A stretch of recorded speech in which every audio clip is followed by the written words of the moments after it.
住喺劏房，煮食空間有限，要解決一日三餐，有時都幾頭痛。但係原來只要有一個電飯煲，都可以變出唔少美食。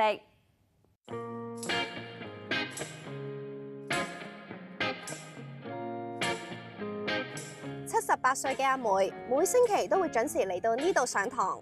今日煮咖喱雞飯。你可以講下要點樣處理個雞肉啊？切絲咯。點解要切絲嘅？因為大家食得到嘛。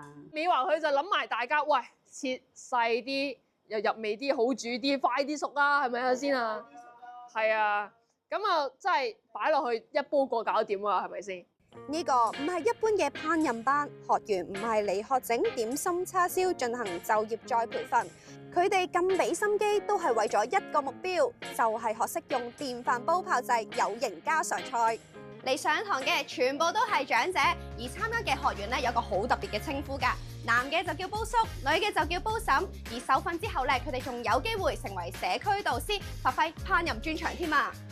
中意入廚嘅阿梅，用心上堂做煲嬸，除咗想為自己、為家人嘅健康把關，仲希望學成之後能夠教授基層市民製作經濟實惠嘅餐點。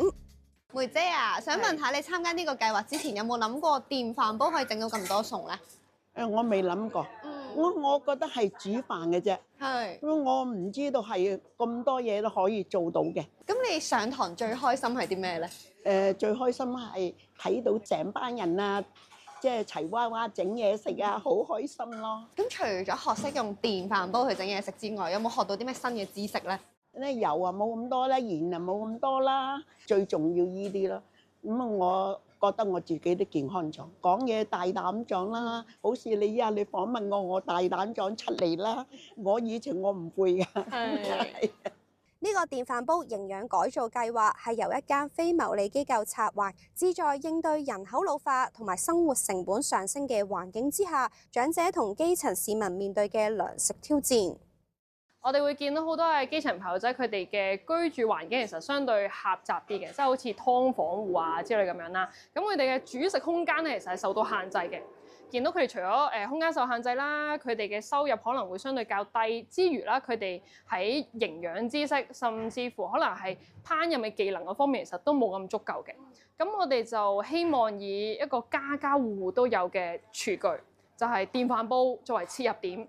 等佢哋可以去學習一個嘅電飯煲料理，就係推廣翻平、飽、快、型。等佢哋可以用一個低啲嘅成本去煮到又簡單、營養均衡嘅一個料理咁樣嘅。咁我哋發現其實葵青區嘅人口老化嘅問題係比較之嚴重啦。佢哋而家其實面對住佢哋可能退緊休啦，唔同嘅健康問題啦。咁另外佢哋可能屋企嘅屋企人啊、仔女，其實佢都搬咗出去住。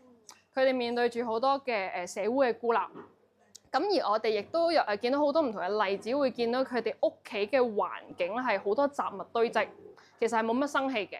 咁其實係好直接咁反映到佢哋其實內心係好孤獨嘅，係啦。咁所以我哋都希望俾佢哋行出呢個社區，同班街坊去聚下一齊煮下嘢食啊，甚至乎真係可能由受助者嘅角色轉化為社區導師啊，或者係做義工去出一分力嘅。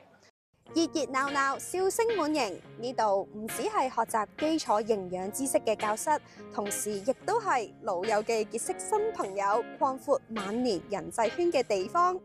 有冇話咧喺呢度教其他老友記煮餸咧？一定要好叻先得㗎。人哋好叻㗎。係啊，個個都好叻。係啊。一開頭聽到用電飯煲佢話要煮飯，你有冇啲咩嘅諗法咧？要整啲菜食喎。嚟到呢度先至知道有咁多花款啊！我哋事關咧喺屋企煮咧，煮咗幾廿年飯啦，都係簡單，諗住都係愛嚟煮飯嘅啫，冇諗到啊咁多花款嘅。我話唔知要諗煮咩電飯煲煮啊嗰啲嘢，唔知要煮咩嘛。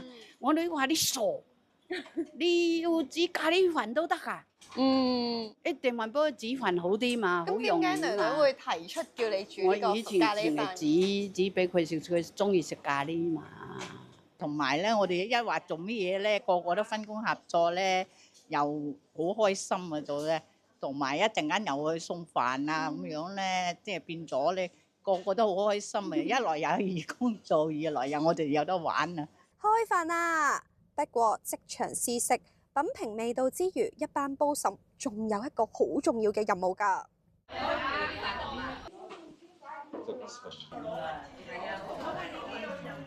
學以致用，煮出好餸。呢日煲嬸阿梅同杏花就去到葵芳村，為因為交通意外而行動不便嘅朱婆婆送暖啊！喂，你好啊，送湯送飯嚟啊！多謝晒你係啊，咖喱雞飯係啊！哎呀，唔好咁講，唔好咁講。請話喂，請話我哋都好開心啊！有陣時咧，我哋做義工送飯送湯咧，見到佢哋健康啊，同埋咧佢哋見到都好開心。幫咗人係好 enjoy 嘅，真係好開心啊！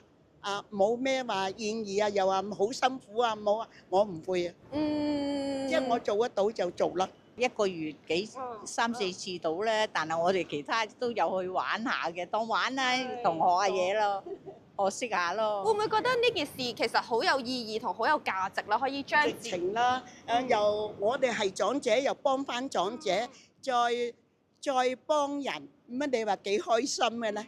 煲嬸上嘅每一堂課，學到嘅唔單止係烹飪技巧同埋健康智慧，同時透過做義工喺晚年發揮餘熱，建立互助網絡，解決社區問題。只要花啲心思，就算只係簡簡單單嘅食材，都可以煮出健康家常菜。